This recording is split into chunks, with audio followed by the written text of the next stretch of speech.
Hello, everybody, and welcome to the MechLord Games Yu-Gi-Oh! YouTube channel.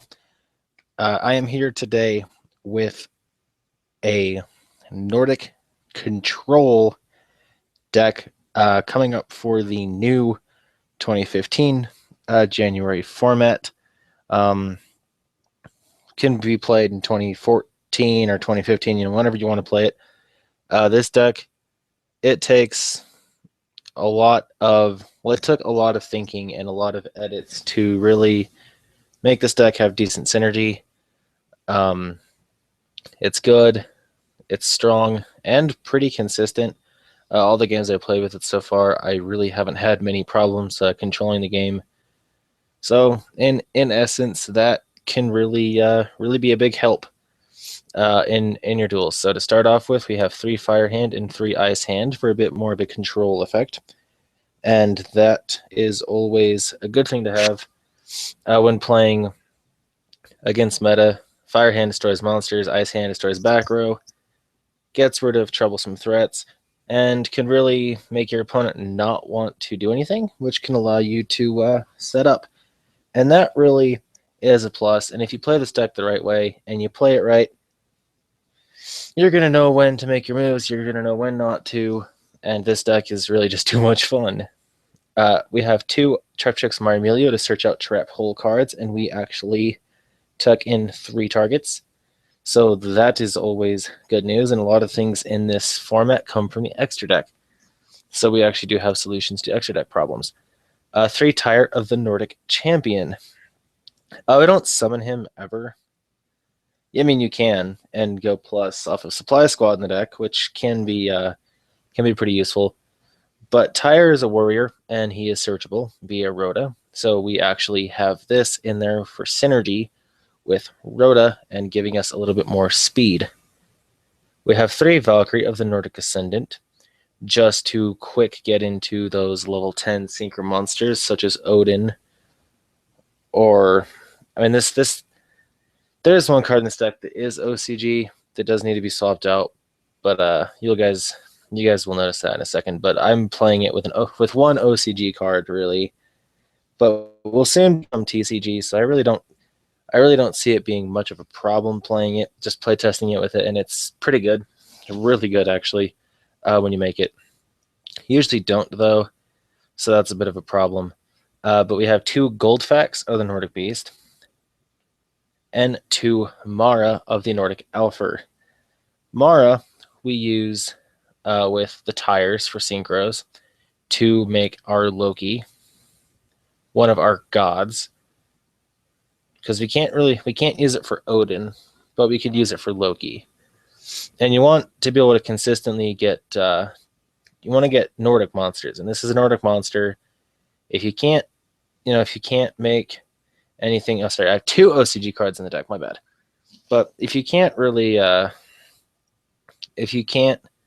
make Odin, and you have this, and you have both of these tires, then you can make Loki. But if you have this, and you have one of these, and like one of these, use this, ditch them, special 2 tokens, make Odin. Now we actually have Mara for yet another purpose in our extra deck. I still have yet to summon it, but I want to. We have 2 Forbidden Lance, because Lance is good, and it can really help us save our plays into getting into our God cards. We have 3 MSTs, pop back row to get into our God cards. Raigeki, pop front row. 3 Rhoda just to search into Tire. Literally, that's the only reason why it's in here. That's its only target, but you want to be able to get into this as consistently as possible, and you can do that. 1 Soul Charge, 3 Supply Squad. So you set a hand, you play, the Supply Squad, hand dies, summon with hand, draw from Supply Squad, gives you so many pluses. For traps, Bottomless, Trap Hole, Compulse, Warning, and Torrential, pretty much the standard big 4 for your trap cards. We have 3 Gleipnir, the Fetters of Fenrir, can search out any Nordic monster. So if you have a monster on the field and you can't make Odin, and you have 2 Tire in hand, Just play Gleipnir, search for Mara, normal Mara, Mara's effect, just do shit. Just do shit, and it works. And for one of our searches for Myrmilio, we have Time Space Trap Hole. When your opponent special summons a monster from the hand or extra deck, shuffle that monster into the deck, then lose 1,000 life points for each returned monster. So if they special summon multiple times, let's say you're going up against Clifford and they decide to pendulum summon 3 cards, Time Space Trap Hole. You take 3k, but you bounce all 3 back into the deck, and it's just too good. However, Time Space Trap Hole can be trap stunned, but you only take damage when you actually successfully return them. So keep in mind that does actually help you out a bit with Time Space Trap Hole, because if they negate it, well, you don't lose your life points because you have to actually send them back to lose the life points. Now for the extra deck, I am actually playtesting around with Beelzis of the Diabolic Uber Dragons. This card is very broken and very powerful. I have yet to make it. Literally, I have yet to make it. But I would. The first time I get a chance and an opportunity to, I will make Beelzis of the Diabolic Uber Dragons. Goyo Guardian, just you can make a level 6. So then the only level 6 would make would be Goyo. I didn't put it in here at 2 just because I never make a 6. I never do, never did. You can though, it is an option. So if you want to play TCG and this isn't out yet, and this isn't out yet, well, throw in another Goyo for 2015 and there you go. Leo, the Keeper of the Sacred Tree, it's level 10, you can summon it. Loki, Lord of the Aether, you can summon it with your Mara.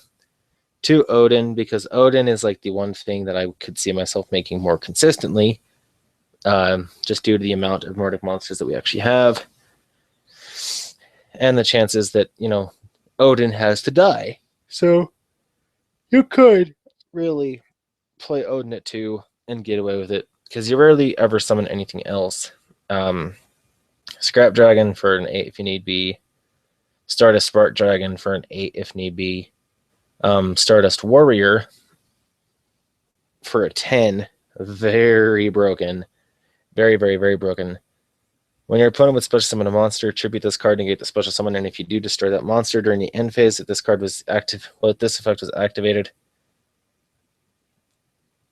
you get special summon from the graveyard. If it's destroyed by battle or this face-up card,